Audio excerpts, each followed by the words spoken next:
ఒకవైపు జాబ్ చేస్తూ and morning టైంలో కోచింగ్ తీసుకుంటూ ఈ టైం గ్యాప్ అన్నది ఎక్కడ సరిపోయింది ప్రిపరేషన్ అవ్వడానికి మీకు ఎగ్జామ్లోకి? అంటే యూజువల్గా నాది 6:30 to 3:30 నైట్ షిఫ్ట్ అండి.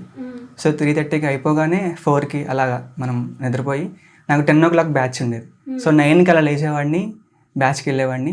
అది 1కి అయిపోయిన తర్వాత మళ్ళీ కొద్దిసేపు పడుకునేవాడిని. అండ్ నా రివిజన్, నా ప్రాక్టీస్ అది కామనే, అలా చేసుకుంటూనే ఉండేవాడిని.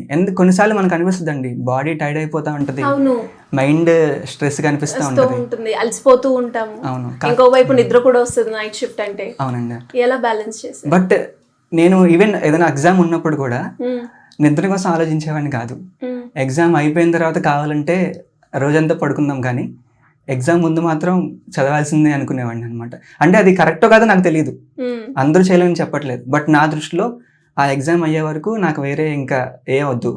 ఎగ్జామ్ రాసేసి వచ్చిన తర్వాత కావాలంటే ఒక రోజంతా ఫుల్గా పడుకుందాం, పర్లేదు అనుకునేవాడిని. నా ముందున్న గోల్ అది రీచ్ అవ్వాలి, అదే నా మెయిన్ టార్గెట్గా ఉండేదండి. ఆ తర్వాత ఇంకా వేరేది ఏదైనా. గ్రేట్ అండి. సో దేనికి దానికి మాత్రం ఆ టైంని సెట్ చేసుకున్నారు. జాబే, చదువుకోవడమే, ప్రిపరేషన్. సో గ్రేట్ అండి.